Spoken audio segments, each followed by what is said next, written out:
নির্বাচনে অংশ নিতে আজ ভোটার তালিকায় নাম লেখাবেন বিএনপির ভারপ্রাপ্ত চেয়ারম্যান তারেক রহমান। এই দিন জাতীয় পরিচয়পত্র সংগ্রহ করার কথা রয়েছে তার।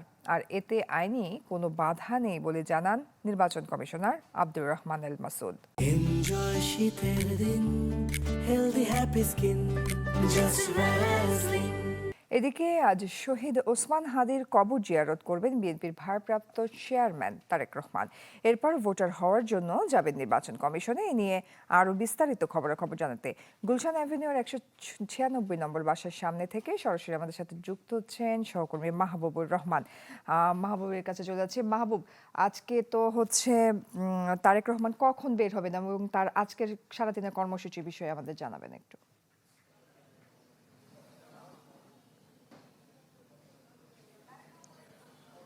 আজকে প্রতিদিনের মতো আজকেও তারেক রহমানের যে বাসা গুলশান অ্যাভিনিউ 196 নম্বর বাসা, সেই বাসার সামনে আমরা লাল সবুজ রঙের যে গাড়িটি, সেই গাড়িটি দেখতে পাচ্ছি।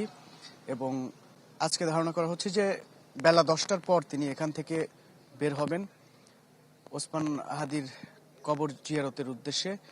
এখনো আইন শৃঙ্খলা বাহিনী এতটা তোড়জোড় এখানে নেই, কারণ সবাই আসবে এবং তারপরে হয়তো গতকাল যেমন অনেক নেতাকর্মী এসেছিলেন, বিএনপির স্থায়ী কমিটির সদস্য সহ অনেক নেতাকর্মীরা এখানে এসেছিলেন, আজকেও ঠিক তেমনটাই হবে বলে মনে করছি।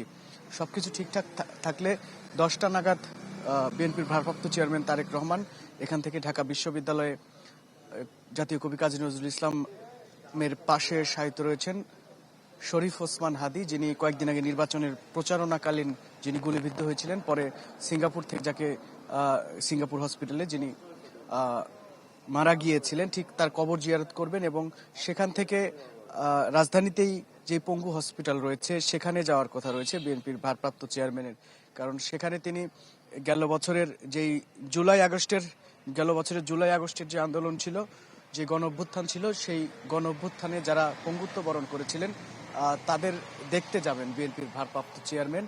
এবং আজকের কর্মসূচি মূলত তারেক রহমানের এই দুটি কর্মসূচি রয়েছে এবং 10টা নাগাদ তিনি প্রথম কর্মসূচির উদ্দেশ্যে বের হবেন। ধন্যবাদ আপনাকে।